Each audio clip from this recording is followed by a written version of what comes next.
चितवन बहस। नमस्कार, रेडियो चितवन 94.6 मेगाहर्जको चितवन बहसमा आज पनि म यमन उपस्थित भइसकेको छु। चितवन बहस तपाईँले हरेक दिन बिहान 6:30 बजे सुन्न सक्नुहुनेछ र यसकै पुनः प्रसारण बेलुका 6:30 बजे पनि सुन्न सक्नुहुनेछ। र रेडियो चितवन तपाईँले हाम्रो पात्र मार्फत संसारभरि जहाँ कहीँबाट पनि सुन्न सक्नुहुनेछ। रेडियो चितवन सर्च गर्नुपर्ने हुन्छ हाम्रो पात्रमा र तपाईँले हाम्रो रेडियो भेट्न सक्नुहुनेछ। त्यस्तै गरी अनलाइन मार्फत पनि www.radiochitwan.com लगइन गरेर पनि तपाईँले हामीलाई जहाँ कहीँबाट पनि सुन्न सक्नुहुनेछ। यति बेला भने अब म आज हामीसँग चितवन बहसमा को हुनुहुन्छ त उहाँलाई म ढिला नगरिकन अब स्वागत गर्न चाहन्छु। आज हामीसँग कुराकानीको लागि हुनुहुन्छ रत्ननगर नगरपालिकामा एमालेको नगर कमिटीका पूर्व अध्यक्ष, त्यस्तै गरी चितवन जिल्लाका निर्वाचन क्षेत्र नम्बर 1 का अध्यक्ष, पदमपुर स्थानान्तरण समितिका पूर्व अध्यक्ष पनि हुनुहुन्छ र त्यस्तै गरी चितवन जिल्ला सहकारी सङ्घको उपाध्यक्ष पनि हुनुहुन्छ। उहाँ हुनुहुन्छ प्रेमनाथ दुवाडीज्यू। उहाँलाई म कार्यक्रममा स्वागत गर्न चाहन्छु। नमस्कार सर, हजुरलाई स्वागत छ कार्यक्रममा। हस्, धन्यवाद। सन्चै हुनुहुन्छ सर? एकदम ठिक छु। केमा व्यस्त हुनुहुन्छ सर हजुर? अब अहिले त अस्तिसम्म त पार्टीको राष्ट्रिय महाधिवेशन थियो, त्यसैमा व्यस्त रह्यौँ। अब अहिले चाहिँ अलिकति 2-3 दिन भरि थकै मारिएको छ। समग्रमा हजुरबाटै जान्न चाहे महाधिवेशन कस्तो रह्यो सर? महाधिवेशन अहिलेको 10औं महाधिवेशन एउटा एकताको महाधिवेशन भनिएको थियो, तर अन्तिममा त निर्वाचन भयो नै। तर तलदेखि क्षेत्रबाट प्रतिनिधिहरू चाहिँ सर्वसम्मत चयन भएर आयो, तर उत्साहजनक नै रह्यो महाधिवेशन। फेरि अब यो पहिलोपटक हो चितवनमा आयोजकको रूपमा चितवन जिल्लाले त्यो आयोजना गर्न पायो र चितवन जिल्ला मात्र नभइकन रत्ननगर नगरपालिकाको पर्यटकीय नगरी सौराहामा बन्द सत्र भएको कारणले त्यो उपलब्धिमूलक रह्यो। यसले यो महाधिवेशनको कारणले गर्दा पार्टीमा कस्तो प्रभाव पर्यो सर? के राम्रो कस्तो रह्यो त्यो? अनि अहिलेको महाधिवेशनले त धेरै राम्रो प्रभाव छरेको छ।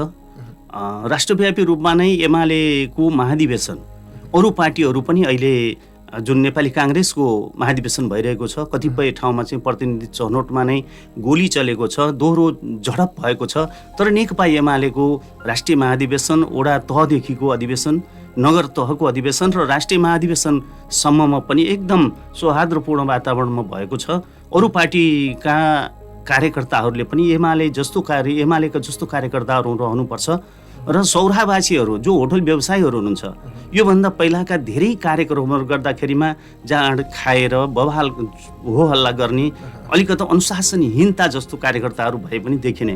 तर नेकपा एमालेका कार्यकर्ताहरू अनुशासित ढङ्गबाट शान्तपूर्ण तरिकाले आज यसपालि सौराहाका होटलहरू जुन 6500 बेडहरू छ त्यो सबै नै प्याक भएको यो इतिहासको पहिलो पटक हो। त्यस्तो हुँदा पनि शान्तपूर्ण र अनुशासित रूपमा नेकपा एमालेका कार्यकर्ताहरू रहे र नेताहरूलाई कहीँ बनाउ आउने ठाउँ रहेन। त्यसले गर्दाखेरिमा पनि चितवन जिल्लाको त अति नै उपलब्धिमूलक रह्यो। एउटा कस्तो हामीले योभन्दा अगाडिको इन्टरभ्यूहरूमा कुराकानीमा के पनि कुरा सुन्न पाइएको थियो भनेदेखि एमालेको महाधिवेशनमा, नेकपा एमालेको महाधिवेशनमा धेरै मान्छे ओर्लिनु भयो, तर ओर्लिएको होइन कि ओह्रालिएको हो भन्ने खालको कुराहरू पनि आएको थियो नि सर। यसमा केही भन्न चाहनुहुन्छ सर? होइन, अब फरक मत राख्ने होइन, विपक्षी पार्टीहरूले भन्ने कुराहरू त अनेक हुन्छन्, तर नेकपा एमालेका आयोजकहरूले पनि सोचेका थिएनन् कि जनताहरू यसरी ओर्लिनुहुन्छ भनेर। जुन पार्टी विभाजन भयो, पार्टी विभाजन भइसकेपछि कार्यकर्ताहरूमा निराशा छाएको छ। त्यति राम्रो पार्टी 2/3 बहुमत प्राप्त गरेर सरकार सञ्चालन गरिरहेको पार्टी, त्यो सरकारबाट आफ्नै पार्टीका श्रद्धेय नेता केपी शर्मा ओलीले नेतृत्व गरिरहनु भएको सरकार, त्यसलाई ढलाउने काम आफ्नै पार्टीका नेताहरूबाट भइसकेपछि कार्यकर्तामा साह्रै निराशा छ। अब खोइ के कति आउनु होला भन्ने लागेको थियो, तर त्यो पार्टी फुटको कुनै पनि कसर रहेन। योभन्दा पहिलाका 9 महाधिवेशनहरूमा भन्दा पनि जनताहरू चाहिँ उत्साहजनक तरिकाबाट उपस्थित रहेकोले पार्टी फुटको कुनै पनि त्यस्तो निराशापूर्ण अवस्था रहेको पाइएन। पार्टी फुटले खासै केही असर पारेन है? अहिलेको उपस्थितिले त्यस्तो कुनै फरक पार्ला जस्तो लाग्दैन। भविष्यमा पार्ला? हाम्रो अरूमा नभए पनि चितवन क्षेत्रमा केही असर पार्ला? के छ अवस्था अहिले, के छ सर नेकपा एमालेको यो चितवन क्षेत्रमा चाहिँ? चितवनमा पार्टी फुटको चाहिँ न्यून असर छ, असर त भइ नै हाल्छ। 2 जना मात्रै कार्यकर्ता दायाँ बायाँ हुँदाखेरिमा पनि पार्टीलाई नोक्सानी त भइहाल्छ। अनि अरूले चिया दोकानमा गफ गर्नेहरूले नेकपा एमाले त फुटेको छ, अब नेकपा एमालेको भविष्य छैन होइन। चितवन जिल्लामा या रत्नगर कुनै पनि नगरपालिकामा स्थानीय तहमा अब एमाले निर्वाचनमा जित्ने सम्भावना छैन भनेर गफ गर्नेको लागि त माध्यम बनेको छ। तर जनमत चाहिँ नेकपा एमाले जुन पार्टी जो नेकपा एमाले हो त्यसैमा नै छ र केही मात्रामा त नोक्सानी हुन्छ। तर जनताको प्रभाव, अब पार्टीले प्रतिनिधि छनौट गर्दा कार्यकर्ताका भावना जित्ने किसिमका प्रतिनिधि छानिदियो भने चुनाव जित्नलाई त्यस्तो समस्या छैन है। छैन कि गठबन्धन होला सर, एमालेको राप्रपासँग गठबन्धन हुन्छ कि भन्ने एउटा जोस अब केलाई कसरी लिनुहुन्छ हजुरले थाहा छैन, यो सुन्नमा चाहिँ आएको छ है। अनि अब चुनाव राजनीति हो, कोसित चुनावी तालमेल हुन्छ, कोसित हुँदैन भन्ने कुराहरू त तत्काल त्यो बेलाको परिस्थितिले सिर्जना गर्ने कुराहरू हुन्। सम्भावना केही देख्नु भएको? अब सम्भावनाहरू रहन पनि सक्ला। अब त्यो केन्द्रले गर्ने कुराहरू हो, स्थानीय तहबाट हाम्रो तहबाट भन्दा पनि केन्द्रीय तहबाट राष्ट्रव्यापी रूपमा के कस्तो गर्दाखेरिमा ठिक होला, अब चुनावी माहौल कस्तो किसिमबाट आउँछ, अन्य पार्टीहरू कसरी आउँछन् त्यसमा भर पर्छ। अर्को कुरा यसमै यही गठबन्धनकै कुरामा अर्को कुरा पनि जोड्न चाहेँ। हामी सबै पार्टीसँग गठबन्धन गरेर भए पनि नेकपा एमालेलाई चाहिँ हराएरै छोड्छौँ भन्ने खालको कुराहरू पनि छन् नि सर। अब नेकपा एमालेलाई एक्लै त कुनै पार्टीले पनि हराउन सक्ने अवस्था देखिँदैन होइन र। अब कति त्यस्तो किसिमको हुँदैन। स्थानीय तहमा त जतिसुकै पार्टीहरू गठबन्धन भए पनि त्यो पात्रहरू र विकास निर्माणको चरणमा त्यो पार्टीका भूमिका, पार्टीले खेलेको र पार्टीका कार्यकर्ताहरूको कार्यशैलीका कारणले पनि धेरै प्रभाव पार्छ। स्थानीय तहमा व्यक्ति विशेषको पनि भूमिका केही रहन्छ। ठिक छ, यति बेला हामी रेडियो चितवन 94.6 मेगाहर्जको चितवन बहसमा छौँ र आज हामी कुराकानी गरिरहेका छौँ हाम्रो चितवन जिल्ला निर्वाचन क्षेत्र नम्बर 1 का अध्यक्ष प्रेमनाथ दुवाडीज्यूसँग। हामी कुराकानीकै क्रममा छौँ। सर, हामी एकैछिन पुरानो दिनतिर जाउँ न एकछिन, फेरि एकछिनपछि हामी यही विषयमा हामी फेरि जोड्यौँला। अहिलेको लागि चाहिँ एकैछिन पुरानो कुराहरूतिर जाउँ। राजनीतिमा कसरी आउनुभयो सर? सुरुवात कसरी भयो? यसको यो प्रेरणा, एउटा यो उत्प्रेरणा कसरी प्राप्त भयो हजुरलाई र कति सालदेखिको कुरा हो यो? सुरुवाती चाहिँ म विद्यार्थी कालमा राजनीतिलाई नबुझ्दैमा अनि विद्यार्थी सङ्घ र सङ्गठनको बिचको द्वन्द्व, एउटा विद्यार्थी सङ्गठनले अर्को विद्यार्थी सङ्घको या विद्यार्थी सङ्घको विद्यार्थीले सङ्गठनका विद्यार्थीहरूलाई कुटपिट गर्ने प्रचलन व्यापक थियो। त्यसमा पनि वामपन्थी र नेपाली काङ्ग्रेस, अन्य पार्टीहरूको बारेमा त्यति भूमिका थिएन। एकपटक विद्यार्थी सङ्घका नेपाली काङ्ग्रेसतर्फको चाहिँ विद्यार्थी सङ्घ अनि विद्यार्थी सङ्गठन चाहिँ वामपन्थी तर्फको भएको कारणले त्यतिखेर त्यो विद्यार्थीहरूलाई पिटिरहँदा यो त अन्याय भयो, यो कसले पिट्यो भन्दा वामपन्थी विद्यार्थीलाई पिटिरहेको अवस्थामा त्यतिखेर चाहिँ यो त अन्याय भयो, यो चाहिँ गल्ती भयो भन्ने सोच आफैमा जागिसकेपछि अनि बिस्तारै राजनीति भन्ने कुरो नजान्दै पनि वामपन्थी झुकावतिर अगाडि बढिएछ। पृष्ठभूमि कस्तो थियो सरको? अनि विद्यार्थी कालमा त्यस्तो विधिको नेतृत्व हिसाब किताबमा रहेन र मेरो निकट चाहिँ तत्कालीन मालेकालका अगुवा कार्यकर्ताहरू नेताहरूसित चाहिँ सम्पर्क भयो। त्यो पारिवारिक रूपमा राजनीतिमा त्यो बेलासम्म पारिवारिक पृष्ठभूमिमा राजनीतिक हिसाब किताबमा मेरा बुबाहरू अरू त्यस्तो हुनुहुन्न थियो। राजनीतिक पृष्ठभूमिमा चाहिँ मेरो बुवा, साइलो बुवाको छोरा दाजु टिकाराम दुवाडी नेपाली काङ्ग्रेसतर्फ उहाँ आबद्ध हुनुहुन्थ्यो र स्थानीय तहमा पनि वडा तहमा उहाँ प्रतिनिधिको रूपमा रहनुहुन्थ्यो, अहिलेसम्म पनि हुनुहुन्छ।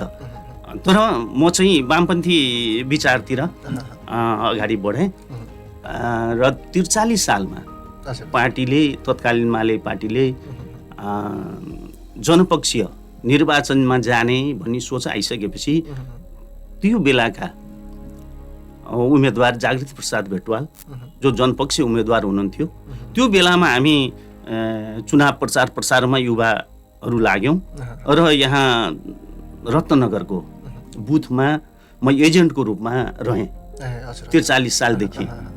त्यो बेलामा बहुदलीय व्यवस्था आइसकेको थिएन,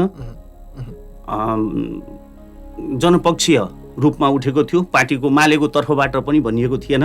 र यहाँ रत्नगरका त्यो बेलाका हस्तीहरू भन्नुपर्छ, गुणराज पाठक, नन्दप्रसाद भट्टराई, उहाँहरू पनि उठ्नुभएको थियो। उहाँहरू उठेको अवस्थामा पनि वामपन्थीको उम्मेदवारको एजेन्ट बस्नु भनेको त्यो सहज थिएन त्यो समयमा। त्यो बेलादेखि अनि सक्रिय राजनीतिमा लाग्दै 46 सालको जनआन्दोलन, त्यसपछिका निर्वाचनका मोर्चाहरू र पार्टीले तय गरेका आन्दोलनमा सक्रियताका साथ अगाडि बढ्दै आजका दिनसम्म यहाँ आइपुग्यो। कस्तो कस्तो भूमिकामा रहनुभयो सर यो राजनीतिक यात्रामै भनौँ होइन? कस्तो कस्तो भूमिकामा रहनुभयो होला विगतमा अहिलेसम्म आउँदाखेरि? अब सङ्गठनको हिसाब किताबमा हेर्दा म 46 सालदेखि त्यो तत्कालीन गाउँ कमिटी गाविस स्तरको चाहिँ कमिटीमा, त्यसपछि म क्षेत्रीय कमिटीमा रहेँ र नगर कमिटीको 2 कार्यकाल म अध्यक्ष भएँ।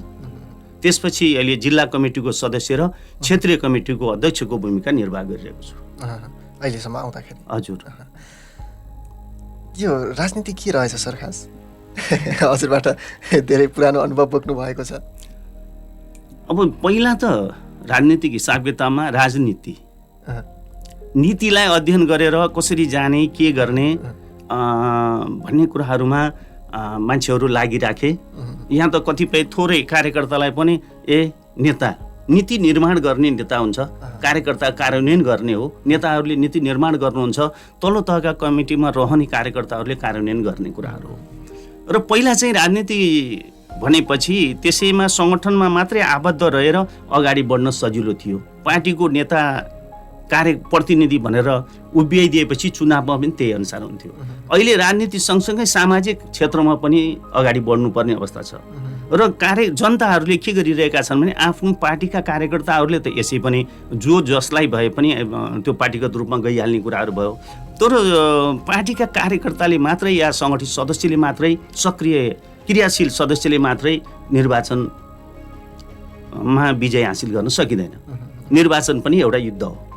त्यसले गर्दा सामाजिक कार्यकर्तालाई चाहिँ सामाजिक व्यक्ति, स्वतन्त्र व्यक्तिहरू, नगरमा रहेका या क्षेत्रमा रहेका ती स्वतन्त्र मनहरूले, आत्माहरूले पनि त्यो पात्रलाई आत्मसात गर्दै आफ्ना त्यो अमूल्य मत दिनको निम्ति अगुवाई गरिएन भने कुनै पनि पार्टीको उम्मेदवारको आधारमा मात्रै निर्वाचन जित्न सकिने रहेनछ भन्ने कुराहरू चाहिँ गएका निर्वाचनहरूले देखाएको छ। त्यसले गर्दा हिजोको जस्तो चाहिँ पार्टीको एकहोरो झोला मात्रै बोकेर होइन, अब सामाजिक कार्यकर्ता हुँदै उद्यमशीलता पनि मानि अगाडि बढ्दै र राजनीति पनि गर्दै त्यो अनुसार अगाडि बढ्यो भने त्यो राजनीति गर्ने पात्र चाहिँ अन्तिमसम्ममा सफल हुन्छ भन्ने लाग्छ।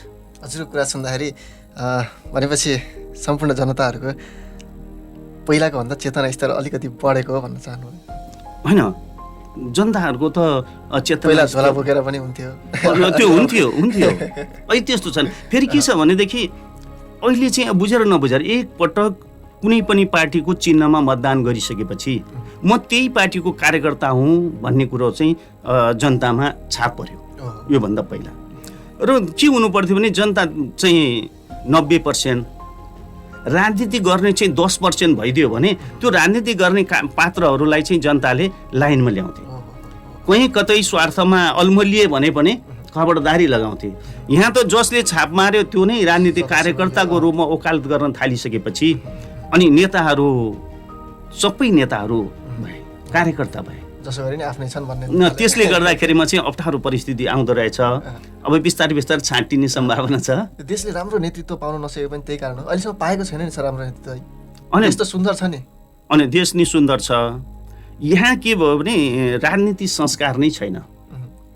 जुन पार्टीमा लाग्छौँ त्यो पार्टीको नीति कार्यक्रमहरू अध्ययन गरेर त्यो पार्टीले कुन वर्गको चाहिँ उत्थान गर्दैछ, उनीहरूको पार्टीका नीति र कार्यक्रममा कुन वर्गको निम्ति हित गर्दैछ, म त्यसमा लाग्नुपर्छ भन्ने छैन।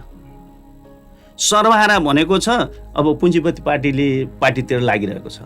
त्यसले गर्दाखेरिमा पनि अहिले चाहिँ त्यो स्थिति सिर्जना भएको तर नेतृत्व नै गर्न नसक्ने नेतृत्व राजनेताहरू हुनुहुन्छ नि त। आज नेपालमा मात्र होइन, म आफू नेकपा एमालेको कार्यकर्ताको हैसियतले होइन, आज नेकपा एमालेको श्रद्धेय नेता जुन केपी शर्मा ओली हुनुहुन्छ, उहाँ त पार्टीको मात्र हुनु भएन, राष्ट्रको मात्र हुनु भएन, आज अन्तर्राष्ट्रिय जगतमा पनि राजनेताको रूपमा केपी ओलीको नाम आइरहेको छ। उहाँको नेतृत्वको क्षमता नभएको भए, नेतृत्वदायी भूमिका नभएको भए, उहाँलाई राष्ट्रियताको सवालमा आवाज नउठाउनु भएको भए, यो देशको विकासको निम्ति समृद्धिको निम्ति कदम नचाल्नु भएको भए त विश्वले त त्यसै त बोलिरहेको छैन नि। त्यसले गर्दाखेरिमा नेतृत्वदायी भूमिका गर्ने नेताहरू हुनुहुन्छ, सक्षम नेताहरू हुनुहुन्छ, तर के भइदियो भने उनी जुन पार्टी छ, जो पार्टीको नेतृत्व गरिरहनु भएको छ, त्यसको आधारमा हामी पनि अगाडि बढ्नुपर्छ र कामको आधारले जित्नुपर्छ भन्दा पनि छिड्के लगाएर पछारेपछि म अगाडि पुग्छु भन्ने आशय यहाँ देशका नेताहरू भएको कारणले अप्ठ्यारो भएको। अब के 2/3 आउला सर? फेरि सरकार बन्ला एमालेको? अब अहिले नै मैले नेकपा एमालेको 2/3 बहुमत आउँछ भन्ने हिसाब किताबले भनिरहँदाखेरिमा पार्टी विभाजन भइरहेको छ। अझै पनि त्यो स्याउ जस्तो एकताको रूपमा नगएको भने जस्तो भान भइरहेको छ। संसार मिडियाले त्यही किसिमको प्रचारबाजीहरू गरिरहेका छन्। त्यो अवस्थामा नै तर नेकपा एमालेको अहिलेको महाधिवेशनको उपस्थिति र सबै जिल्लाहरूको सङ्गठन र कार्यकर्ताहरूको त्यो सक्रियताको आधारमा नेकपा एमाले फेरि पनि बहुमत ल्याउँछ भन्ने कुरो चाहिँ हामीलाई विश्वास लाग्छ। यति बेला हामी रेडियो चितवन 94.6 मेगाहर्जको चितवन बहसमा छौँ र आज हामी कुराकानी गरिरहेका छौँ रत्ननगर नगरपालिकाका एमाले नगर कमिटीका पूर्व अध्यक्ष, चितवन जिल्ला क्षेत्र नम्बर 1 का अध्यक्ष र त्यस्तै गरी पदमपुर स्थानान्तरण समितिका पूर्व अध्यक्ष अनि चितवन जिल्ला सहकारी सङ्घको उपाध्यक्ष उहाँ हुनुहुन्छ प्रेमनाथ दुवाडीज्यू। हामी कुराकानीकै क्रममा छौँ। सर, जुन बेला स्थानीय जनप्रतिनिधि यहाँ हुनुहुन्थेन त्यो समयमा हजुर पार्टीको तर्फ, एमाले पार्टीको तर्फबाट प्रतिनिधि हुनुहुन्थ्यो, त्यो कस्तो रह्यो सर त्यो अवस्था? एकदम धेरै नै काम भएको भन्ने खालको कुराहरू पनि आएका छन्, यसमा हजुर केही जोड्न चाहनुहुन्छ सर? अब बिचमा 54 सालबाट निर्वाचन भएर 59 मा आइसकेपछि अब प्रतिनिधि, त्यसभन्दा पछि प्रतिनिधिविहीनको अवस्था रह्यो। सुरुमा पार्टी प्रतिनिधि र संयन्त्र भनेर पनि त्यसलाई संयन्त्रलाई कुनै अधिकारहरू दिएको थिएन, किनाराका साक्षी भने जस्तो गरेर राखिएको थियो।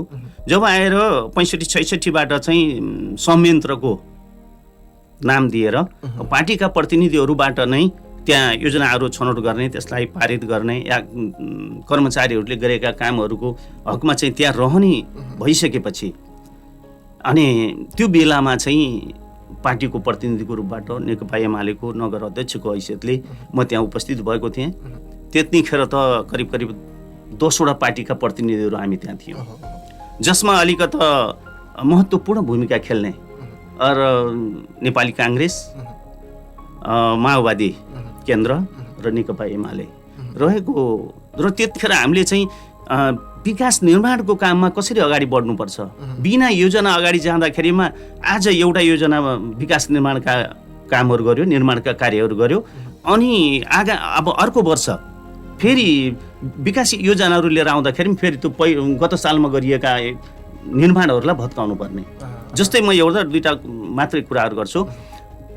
हाम्रो यहाँ अहिले पनि नगरपालिकामा पहिला ढल बनाएर पिच गर्नुपर्ने रहेछ। पानीको निकास नहुँदाखेरिमा पिच छिटोभन्दा छिटो भत्किएर जाने, महँगो पनि छ, टिकाउ पनि छैन।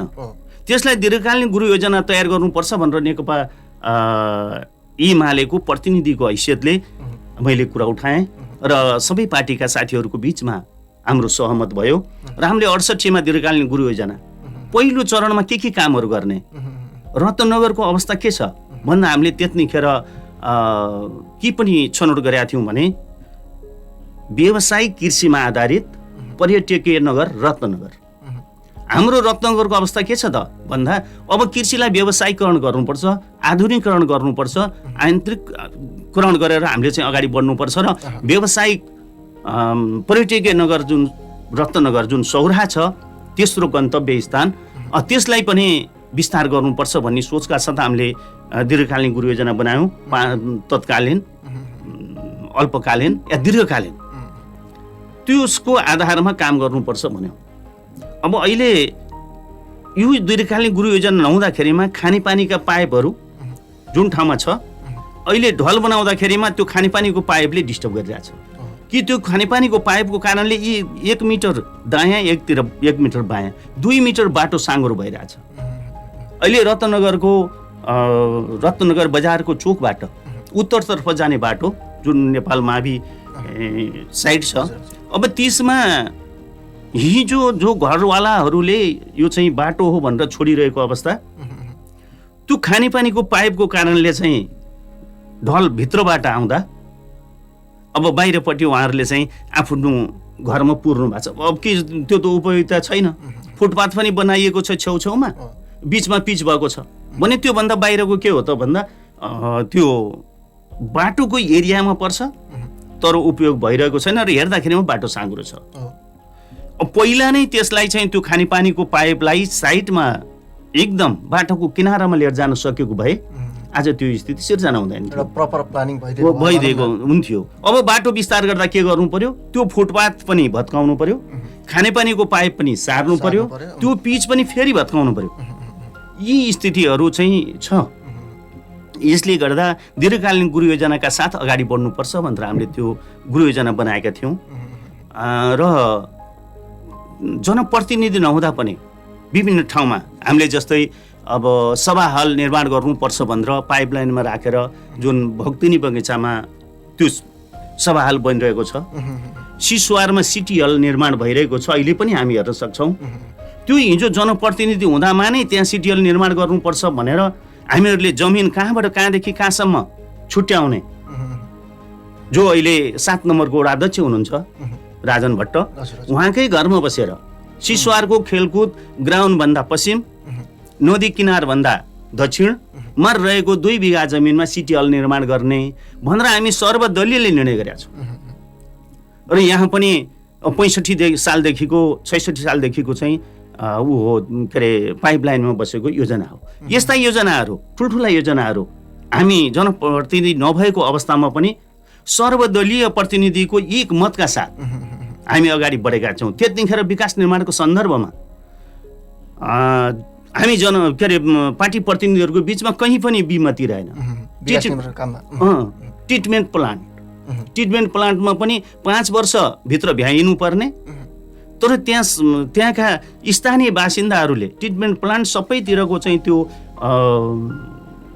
सेफ्टी ट्याङ्की यहाँ आउँदा यहाँ फोहोर हुन्छ, ट्रिटमेन्ट कसरी हुन्छ हामीलाई केही पनि जानकारी छैन, हुँदैन भनेर विरोध गरिरहँदा पछि राजनीतिक पार्टीका प्रतिनिधिहरूले एकताका साथ हामीले विज्ञप्ति निकाल्यौँ। विकास निर्माणमा कुनै पनि पार्टीमा आबद्ध रहनुभएका कोही पनि नागरिकले यो योजनाको बारेमा विरोध नजनाउनुहोस् भनेर हामीले विज्ञप्ति निकालिसकेपछि त्यो 4 वर्ष 6 महिनासम्म रोकिएको कामलाई हामीले 6 महिनामा ट्रिटमेन्ट प्लान्टको काम चाहिँ अगाडि बढायौँ। एकजुट भएर अगाडि बढ्यौँ होइन। तर जनताको त सबैको जनमत अहिलेको जननिर्वाचित प्रतिनिधिहरूमा छ नि, भन्नु त विकास निर्माणका चरणहरू त अगाडि बढेका छन्, तर देखिने किसिमका म त्यही हजुरलाई म त्यो प्रश्न सोध्नेवाला पनि थिएँ, म जोडेरै सोध्छु सर। के भन्दाखेरि केही देखिने किसिमका कामहरू भएका छैनन्। रत्ननगरलाई जस्तै रत्न बनाउने कुरा, स्मार्ट सहर देखिने भनेको एउटा आकाशे पुल चाहिँ छ है भन्ने खालको कुरा पनि छ। यसमा जस जनगुनासो छ एकदम। यसलाई के कसरी लिनुहुन्छ? अब आकाशे पुल उपलब्धिमूलक छ अहिले होइन, हिँड्न त कोही पनि हिँड्नु नि। तर के छ भनेदेखि 6 लेनको बाटो चाहिँ यसलाई एसियाकै नमुना मार्ग र राजमार्ग बनाउने, लोकमार्ग बनाउने कुराहरू जुन छ, यदि एसियाकै त्यो नमुना लोकमार्ग बनाउनको निम्ति 6 लेनको चाहिँ सडक निर्माण हुने अवस्थामा त फेरि पनि त्यो पुलको त उपयोगिता हुँदैन। अघि मैले जसरी खानेपानीको पाइपलाइनको कारणले अहिले ढल र पिच जुन बाटाहरू साँघुरिएका छन्, त्यो दीर्घकालीन गृह योजना नभएको कारणले चाहिँ अनावश्यक रूपमा नगरपालिकाको चाहिँ खर्च या नेपाल सरकारको खर्चहरू भइरहेको छ, त्यस्तै त्यो पुलको पनि त्यो खर्च उपयुक्त हुँदैन। अब यसले गर्दाखेरिमा अब अहिले सरसर्ती हेऱ्यौँ भने यो यति जमिनहरू हामीले निकालेका छौँ। यही टिकौलीको पुलभन्दा मुनि भूमाफियाहरूले कब्जा गर्न खोजेको जमिन चाहिँ नगरपालिकाले यति निकालेको छ, तर त्यसमा चाहिँ बस पार्कको व्यवस्था हुनुपर्थ्यो। हेभी र लाइट गाडीहरूलाई कसरी राख्ने? हामी टुरमा जान्छौँ, सिक्किम जान्छौँ, इन्डियाका विभिन्न सहरहरूमा पनि लाइट गाडीहरू माथि र हेभी गाडीहरू तल पार्किङ गरेको हामी पाउँछौँ। त्यो पुरै त्यो 4 बिघा जमिनमै गाडी थुपरिरहनु पर्ने कुराहरू हुँदैन। यतातिर चाहिँ नगरपालिकाको ध्यान नपुगेको लाग्छ। जे होस्, नयाँ जनप्रतिनिधि आइसकेपछि, स्थानीय जनप्रतिनिधि आइसकेपछिको कुरा गर्दा के परिवर्तनहरू कस्तो कस्तो पाउनु भएको छ सर? अलिकति जोडौँ न। होइन, नयाँ प्रतिनिधिहरू जुन जनप्रतिनिधि आइसकेपछि नगरपालिकामा विकास निर्माणका काम नभएको भन्ने होइन, पिचहरू प्रशस्त मात्रामा भएको छ। नगरपालिकालाई आवश्यक अहिले चाहिँ के भयो भने नगरपालिकाकै निम्ति हैन स्थानीय जो सरकार वडा कार्यालयहरू थिएन। पहिला नगरपालिकामा सबै वडाको नगरपालिकामै आएर काम हुन्थ्यो भने अहिले वडामा चाहिँ वडा कार्यालयहरू निर्माण गर्ने त्यो निर्माणको काल नै रह्यो। त्यसमा त खर्च त विकास निर्माणको बजेट त त्यो भवन निर्माणमा गयो। अनि अहिले आइसकेपछि सहरी स्वास्थ्य चौकीहरू बनाउने कुराहरू भयो। ती स्वास्थ्य चौकीहरू वडामा स्वास्थ्य केन्द्र बनाउने भएको कारणले त्यता पनि विकास निर्माणका बजेटहरू त्यो ठाउँमा गएको छ र भर्खरै धेरै अधिकारहरू आएको छ स्थानीय तहमा। त्यो अधिकारहरू व्यवस्थित गर्नेको निम्ति समय कतिपय त संविधानमा उल्लेख भएको छ, कानुन बनेको छैन। अब कानुनै बनिसकेको छ भने विनियम बनेको छैन, अनि यहाँ कसरी काम गर्ने? यो अलमलमा पनि अहिले जनप्रतिनिधिहरू परेको अवस्था पनि देखिन्छ। र यो पहिलो पटक भयो। अधिकारहरू हिजोको भन्दा आज चाहिँ पुरै अधिकारहरू त आयो नि त। अहिलेसम्म पनि मालपोत कार्यालय पनि नगरपालिकामै चलाउने भन्ने छ, नगरपालिकाले नै चलाउनु पर्ने। यो सबै अनुकूल नमिलेको कारणले न हाम्रो नापी शाखा पनि आएको छैन नगरपालिकामा, मालपोत कार्यालय पनि आएको छैन। अब अहिले मालपोत कार्यालयमा जम्मा भएका रकमहरू नगरपालिकामा आउनुपर्छ। अब पर्सेन्टको आधारमा आएको होला, तर यहीँ भएको भए त हामीले मागिरहनु पर्दैन थियो। यो स्थितिले गर्दा सबै कामहरू विकास निर्माणका कामहरू बढी मात्रामा पिच निर्माणका कार्यहरू भएको छ। किसानहरूलाई चाहिँ राहत दिने भनेर बजेटहरू राम्रो मात्रामा गएको छ। सदुपयोग के कति भएको छ, किसानहरूले जुन उद्देश्यले लिएर जानुभएको त्यसमा कतिको प्रोत्साहित त गर्यो नगरपालिकाले। उहाँले उत्पादनको क्षेत्रमा लाग्नुभयो कि भएन? कतिको इफेक्टिभ भयो कि भएन? सहकारीको क्षेत्रमा नगरपालिकाले चाहिँ बजेट छुट्यायो, सहकारी कर्मीहरूले उत्पादनको क्षेत्रमा लाग्नुभयो कि भएन? त्यो कुराहरू छ। अनुगमनको पाटोमा सहकारीको तर्फ अलिक कमजोर छ। अन्य कुराहरू चाहिँ अगाडि बढिरहेको छ। ठ्याक्कै नभएको भन्ने कुराहरू होइन, देखिने कुराहरूमा त्यो चाहिँ कमै छ। ठुलो चाहिँ मुख्य देखिने भनेको अहिलेको बस पार्ककै सम्बन्ध, अरू त्यस्तो छ। अब यही अहिले भइरहेको कामलाई नै लिएर हजुर जनतामा जाँदाखेरि कस्तो होला? त्यो जितिएला त्यो कुरा लिएर जाँदाखेरि जनताले पत्याउनु होला, के भन्नु होला? अब सन्तुष्टि त 100% त कहीँ पनि हुँदैन विकास निर्माणका। अब त्यो पर्सेन्टलाई हेर्दाखेरिमा 60% राम्रो काम भएको छ भने त्यसलाई राम्रो मान्नु पर्यो, त्योभन्दा बढाउनु त पर्यो। अब 40% काम भएको छ भनेदेखि त्यसलाई नराम्रो मान्नु पर्यो। अब यसलाई त लिएर गएर कमी कमजोर चाहिँ मुख्य कुरो के हो भने कमी कमजोरी हामीले जनताका मन छुने काम गऱ्यौँ कि गरेनौँ? विकास निर्माणमा पनि जनताका भावनासित जोडिएको चाहिँदो रहेछ। यो काम चाहिँ हामीलाई हाम्रो अनुकूलतामा छ है भन्ने कुराहरू जनताले उनीहरूको भावनामा छोयो भने त्यो कतिपय कुराहरू त त्यो जस्तै अब रोड बनाउने कुरामा पनि रोड नबनाएर रोडमा त गाडी गुड्यो, तर त्यहाँनिर त्यो गाडी गुडेपछि त्यो गाडीमा हाल्ने चिज उत्पादन गर्ने कामहरू गरिदिएको भएदेखि त्यसमा अझै राम्रो हुन्थ्यो होला कि? अनि उत्पादनको क्षेत्रमा भएको भए त धेरै हुन्थ्यो। त्यसमा पनि जस्तै मैले भन्नु जनतालाई छुने कुराहरू भन्दाखेरि रोड बन्दाखेरि जनता त खुसी हुनुभयो, तर त्योभन्दा पनि उत्पादनमूलक काम भइदिएको भएदेखि जनता अहिले खुसी नभए पनि केही समयपछि त पक्कै पनि खुसी हुनुहुन्थ्यो होला। त्यो त अवश्य नै हो। तर विकास भनेको के रहेछ भने यातायात रहेछ, सडक रहेछ। सडक नपुगेको ठाउँमा विकास पुगेको छैन। अहिले पहाडका डाँडामा जाँदाखेरिमा जहाँ अब सडक गयो, यातायातका साधनहरू पुगे, अनि विकासका लहरहरू चाहिँ त्यहाँ फैलाइरहेका छन्, लहराइरहेका छन्। दुईटै सँगै गर्नुपर्ने काम सँगसँगै जानुपर्ने रहेछ। तर विकास निर्माणको काम सँगसँगै उत्पादनको क्षेत्रमा पनि लाग्नुपर्ने। अघि हुन त त्यो प्रसङ्गमा आउला सहकारीको बारेमा तपाईँले थोरै जोड्नु भएको छ। सहकारी बजार विकास कार्यक्रम नेपाल सरकार र युएनडिपीबाट लगानी गरेर चाहिँ जिल्ला सहकारी सङ्घले त्यसलाई व्यवस्थापन गरिरहेको छ, कार्यान्वयन गरिरहेको छ र नगरपालिकाबाट सहकारीहरू छनौट भएको छ। यसका उद्देश्य चाहिँ के थियो भने सहकारी कर्मीहरूले उत्पादनतर्फ लागुन्। अहिले विकराल रूप बनेको हामी तरकारी र फलफुलमा विषादीहरू बढी मात्रामा त्यो फलफुल र तरकारीको माध्यमबाट विषादी खाइरहेका छौँ। विषादीहरू न्यूनीकरण गर्दै अगाडि बढौँ, सम्भव हुँदासम्म अर्ग्यानिक तरकारी र फलफुल उत्पादन गरौँ, बिचौलियाहरूको अन्त्य गरौँ सहकारीकै माध्यमबाट भनेर सहकारी कर्मीहरूले तपाईँहरू तरकारी उत्पादन गर्नुहोस्, ताजा तरकारी तथा फलफुल। त्यो तरकारी र फलफुल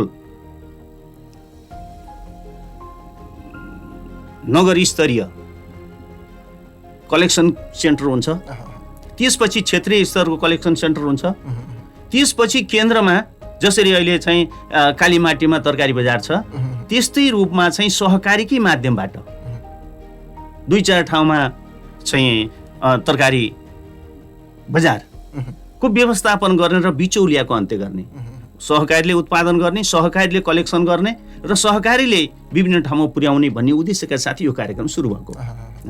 र त्यस्तो कस्तो भइरहेको छ सर कामहरू कतिपय सहकारीहरूले त उत्पादन गर्नुभएको छ। हाम्रो देशमा उत्पादन हुन्छ हैन, तर बजारको व्यवस्थापन छैन। त्यो उत्पादनहरूको वस्तुलाई कतिपय समयमा हामी सुन्ने गर्छौँ, अझै यहाँहरू त सञ्चार मिडियामा रहनु भएको छ, यहाँ त धेरै खबरहरू आउँछ र तरकारीहरू जोतेका खबरहरू हामीले पाउँछौँ। त्यसले गर्दाखेरिमा बजारको व्यवस्थापन अहिलेसम्म पनि गर्न सकेको छैन।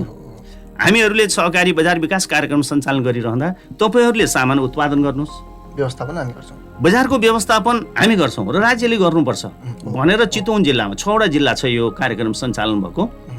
6वटा जिल्लामध्ये चितवन जिल्ला पनि पर्छ। चितवन जिल्लामा 3टा नगरपालिकामा रत्नगर नगरपालिका, कालिका नगरपालिका, राप्ती नगरपालिका, यो 3टा नगरपालिकामा 4-4वटा सहकारीहरू छनौट भएको छ जुन उद्देश्य उनीहरूको कृषिमा आधारित छ। त्यो सहकारीहरूले उत्पादन गरेको वस्तु तपाईँहरूले कलेक्सन गर्नुहोस्। त्यहाँ कलेक्सन सेन्टर निर्माण गर्नको निम्ति राज्यले त्यहाँ उहाँहरूलाई चाहिँ सहयोग गरेको छ र 2टा सहकारीलाई त ट्र्याक्टरको पनि व्यवस्था गरिदिएको छ। 30% मात्र उहाँहरूले, किन अपनत्व हुँदैन, फेरि पुरै अनुदान चाहिँ राज्यले दियो भने यो अपनत्व हुँदैन र अरू 3टा ट्र्याक्टरहरू चाहिँ आवश्यक छ हामीहरूलाई चाहिँ दिनुहोस् भन्ने कुराहरू सहकारीले मागिरहनु भएको छ। त्यसको लागि जिल्ला सहकारी सङ्घले माग गरेर पठाएको छ। अनि आफूले उत्पादन गरेको वस्तुलाई बजारमा लिएर जानको निम्ति यातायातको साधनहरू, त्यो ढुवानीको लागि ढुवानीका साधनहरू भयो भने हामीलाई ठिक हुन्थ्यो, लागत कम हुन्थ्यो भन्ने सहकारीको माग अनुसार 8वटा सहकारीले त्यो ढुवानीको निम्ति गाडीहरू लिएर जानुभएको छ र उहाँहरूले उत्पादन गरेको वस्तुलाई बजारमा लिएर जानको निम्ति या पोखराको बजार छ भने या काठमाडौँको बजारमा लिएर जानुपर्ने छ भने उहाँहरूलाई त्यो आफ्नै साधनबाट पुर्याउन सक्नुहुन्छ।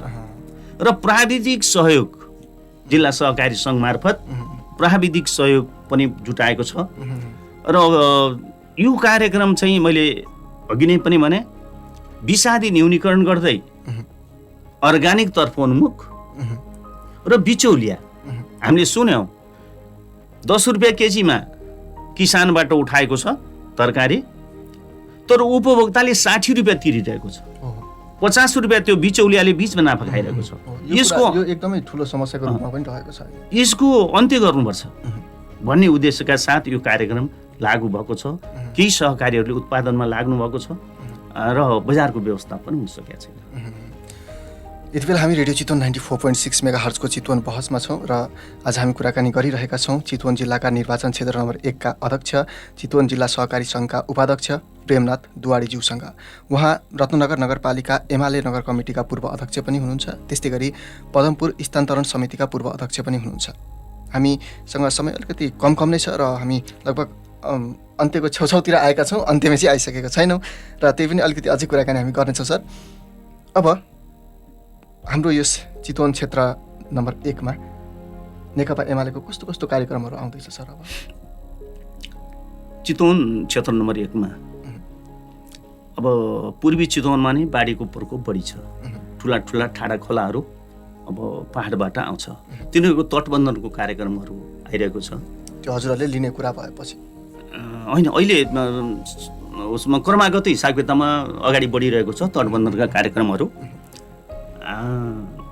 अरू अब किसानहरूको निम्ति त सिँचाइ नहरहरूका त त्यो बोरिङहरू त्यसको व्यवस्थापन हुँदैछ, बजेटहरू विनियोजन भएको छ।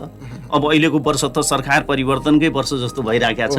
पार्टीको कुरा गर्दाखेरि सर पार्टी मार्फत चाहिँ कस्तो कार्यक्रम आउँदैछ? पार्टीगत कार्यक्रमहरू पार्टीगत चुनाव पनि नजिकै छ, त्यही अनुरूप केही पार्टीगत त के भने अब केन्द्रीय तहबाट गरिने कुराहरू चाहिँ सरकारमा रहँदाखेरिमा सरकारले बजेट ल्याउँदाखेरिको बजेट भाषणको हिसाब किताबमा जुन कुराहरू आयो, नगरको तहमा पनि नगरमा गएको निर्वाचनमा चुनावी घोषणापत्र जे ल्यायौँ करिब करिब त्यो चुनावी घोषणापत्रमा टेकेर अगाडि बढ्ने कामहरू भयो। चुनावी घोषणापत्रमा टेकेर अगाडि बढ्ने काममा सुरुवाती अवस्था चाहिँ सुकुम्बासीहरूलाई अब देशमा कोही पनि नागरिक भूमिहीन खेती यो गर्नको निम्ति होइन, बसोबास गर्नको निम्ति कोही पनि आफ्नै जमिनमा बसुन् र कोही पनि सुकुम्बासी नरहोस् भनेर एकपटक त्यो अभियानका रूपमा नेकपा एमालेको सरकार हुँदाखेरिमा जुन आयोग बन्यो त्यो आयोग अब सरकार परिवर्तन भइसकेपछि विघटन भएको छ। र चितवन जिल्लामा पनि रत्नगरको सन्दर्भमा पनि 14वटा यहाँ चाहिँ सुकुम्बासी बस्तीहरू छ।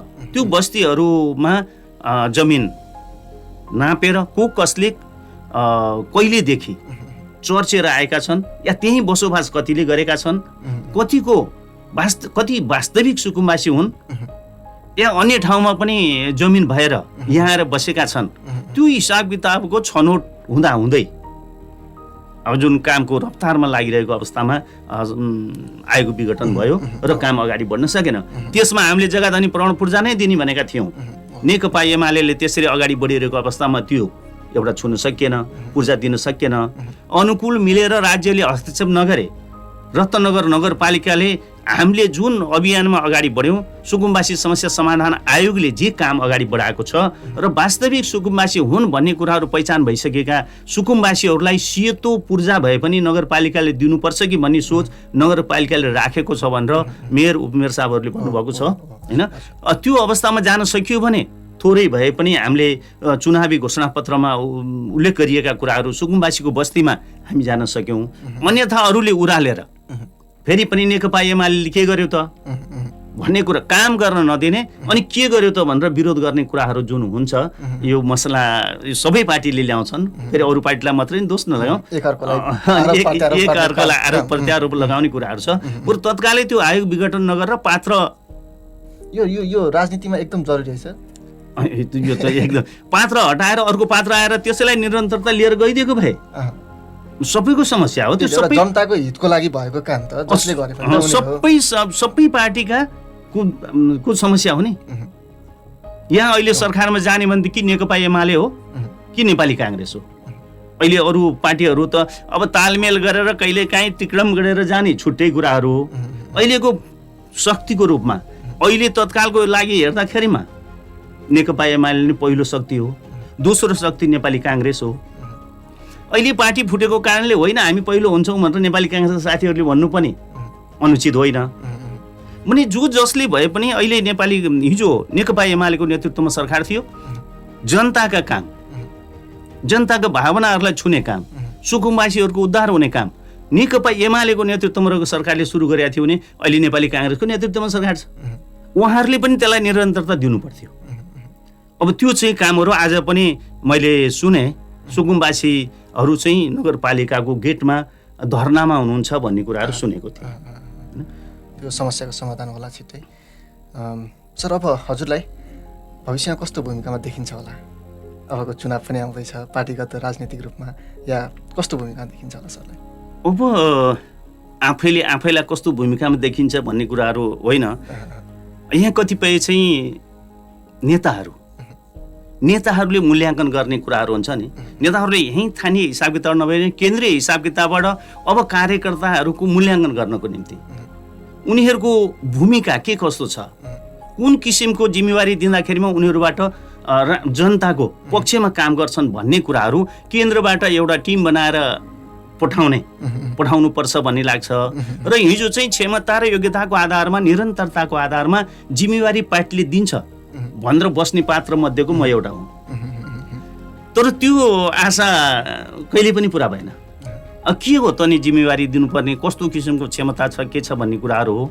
त्यसले गर्दा पहिलाको निर्वाचनमा पनि मैले 2 कार्यकाल नगर कमिटीको अध्यक्ष भएर सङ्गठनलाई व्यवस्थित रूपले अगाडि बढाउने र नेकपा एमाले अरू पार्टीका कार्यकर्ताहरू भन्दा नेकपा एमालेका कार्यकर्ताहरू अग्रपङ्क्तिमा छन् है। अब यहाँ निर्वाचन हुँदा नेकपा एमाले जित्छ भन्ने स्थिति सिर्जना गराएर सबैको, एउटाले त कसैले पनि गर्न सक्दैन, त्यो टिम थियो, त्यो कमिटी पार्टी टिम थियो, त्यो टिमले गरेका कामहरूको कारणले गर्दाखेरिमा त्यो बेलामा पनि मेयरको हिसाब किताबमा अब योग्यता पुग्यो कि भन्ने दावा त थियो, पुगेको छैन भन्ने पार्टीले मूल्याङ्कन गर्यो। र पहिला 54 सालको मेयर साहब जो नारायणजी हुनुहुन्थ्यो, अब उहाँलाई नै जिम्मेवारी दियो, पार्टीले जसलाई दियो त्यसलाई त्यही नै पार्टीको उम्मेदवार भएको कारणले त्यही अनुसार अगाडि बढ्यौँ। मलाई लाग्छ अबको भूमिकामा पक्कै पनि पार्टीले मूल्याङ्कन गर्नेछ, कुनै न कुनै जिम्मेवारी दिनेछ भन्ने चाहिँ लिने हो। तर हामी पार्टीका इमान्दार कार्यकर्ता, नेकपा एमाले जस्तो सङ्गठन र त्यहाँका रहनुभएका जो नेताहरू हुनुहुन्छ, विवेकशील नेताहरू भएको पार्टीमा आफैलाई त्यो भूमिकाको म योमा रहन्छु त्योमा रहन्छु होइन, पार्टीले जुन किसिमको जिम्मेवारी दिन्छ त्यो जिम्मेवारीलाई वहन गर्दै अगाडि बढ्नुपर्छ भन्ने लाग्छ। अब हामी अन्त्य हुनुभन्दा दुईटा प्रश्न राख्छौँ सर हजुरलाई। एउटा चाहिँ चितवन जिल्लाका निर्वाचन क्षेत्र नम्बर 1 का अध्यक्षको रूपमा के भन्न चाहनुहुन्छ सर? अनि मैले चितवन क्षेत्र नम्बर 1 रेडियो चितवन सुन्दै रहनु भएको सम्पूर्णलाई हजुर, म क्षेत्र नम्बर 1 को अध्यक्ष रहिरहँदा अहिलेसम्म त हामी 2-3 वर्षसम्म जुन माओवादी केन्द्रसित पार्टी एकता भयो, त्यसपछि हाम्रो सङ्गठन नै शून्यमा रह्यो, पार्टी कार्यकर्ताहरूको कुनै भूमिकै रहेन, कमिटी परिचालितै भएन, माथिकै केन्द्रीय संरचनादेखि जिल्लादेखि नगरसम्मका संरचनाहरू ध्वस्त नै भए। त्यसले गर्दा भर्खर अब अहिले चाहिँ आधिकारिक रूपले पार्टीको अधिवेशनहरू भएको छ। अब वडा कमिटीदेखि नगरसम्म अझै क्षेत्रको, अब प्रदेशको, जिल्लाको अधिवेशन अझै भएको छैन। त्यो सबै अधिवेशनहरू भएपछि व्यवस्थित रूपले अझ अगाडि बढ्छ। तर अहिले वडा र नगरको अधिवेशन र राष्ट्रिय महाधिवेशन हुँदाको अवस्थामा हेर्दा सम्पूर्ण पार्टीहरू चलायमान छ। नेकपा एमालेको हिजोको जुन अवस्था थियो त्यो अवस्थाबाट नेकपा एमालेका कुनै पनि साख घटेको छैन। र यहाँ जो निर्वाचित मान्यहरू होइन, सङ्घीय मान्य पूर्व अर्थमन्त्री हुनुहुन्छ, अब उहाँको भूमिका, अब अहिले पार्टी फुटेर समाजवादीमा लाग्नुभएको छ यहाँको कृष्णप्रसाद खनाल, हिजो विकास निर्माणको काममा निरन्तर लागिरहनु भयो। आज विविध कारणले, नेताको कारणले हो पार्टी विभाजन भएको, कार्यकर्ताको कारणले पार्टी विभाजन भएको छ। अनि समाजवादीमा लाग्नुभएका साथीहरूमा पनि के छ भने हाम्रो कारणले होइन, नेताहरूको कारणले आज विभाजन भइएको छ। अब दुःख लाग्छ, तैपनि विवशौँ अब लाग्नै परेको छ भन्ने कुराहरू छ। म अझ कामना गर्छु निर्वाचनको समयसम्म यो दुईटा पार्टी, जुन दुईटा पार्टीको नाउँबाट अगाडि बढिरहेको अवस्था छ, यो दुईटै चुनावी तालमेल गरेर सके त पार्टी एकता नै गरेर, भएन भने चुनावी तालमेल गरेर जनताको बिचमा जानु हुनेछ भन्ने मलाई चाहिँ आशा लागेको छ। त्यही अनुसार नै अगाडि बढ्नुपर्ने हुन्छ। सम्भव होला र सर यो? अनि तलका कार्यकर्ताहरूमा त एकदमै सम्भावना छ।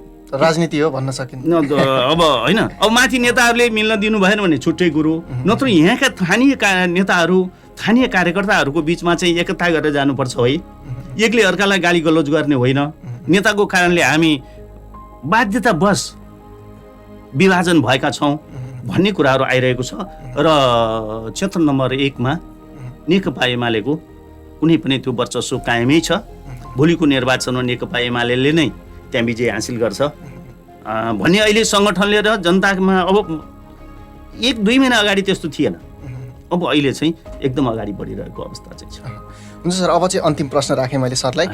मैले सोध्न छुटाएको र हजुरलाई भन्न मन लागेको र हजुरले भन्न चाहनु भएको त्यस्तो केही कुरा छन् भने भनिदिनु होला। कुरा त धेरै बाँकी रह्यो होला, तर पनि त्यसमा मध्ये पनि केही छानेर केही जुन अब मैले चितवन क्षेत्र नम्बर 1 कै सन्दर्भमा या रत्नगरको सन्दर्भमा विकास निर्माणका चरणमा अगाडि बढिरहेको अवस्था र हिजो भन्दाखेरिमा स्थानीय तह, प्रदेश तह, प्रदेश सरकार अनि केन्द्रीय सरकार तीनटै नेकपा एमालेको नेतृत्वमा छ र विकास निर्माणको लागि चाहिँ पर्याप्त मात्रामा योजनाहरू छनौट भएर बजेटहरू विनियोजन हुनुपर्छ भन्ने जनताहरूमा इच्छा र आकाङ्क्षा थियो। हामी कार्यकर्ताहरूमा पनि अब हामी जनताका भावना अनुसार चाहिँ आवश्यक पर्ने विकास निर्माणका कामहरू अगाडि बढाउँछौँ भनेका थियौँ। तर परिस्थिति त्यस्तो बनिदिएन। केन्द्रमा सरकार गिराउनको निम्ति र बजेट भाषणमा आएका कामहरू त्यहाँ आफ्ना मन्त्रालयमा परेका विभागीय मन्त्रीहरूले पनि प्रधानमन्त्रीलाई असहयोग गरेको कारणले हामीले जति सोचेका थियौँ त्यति काम गर्न सकेनौँ हैन। भोलिका दिनमा ती कामहरूलाई पुरा गर्ने त बाचा त हामीले बाचा बन्धनमै छौँ हैन।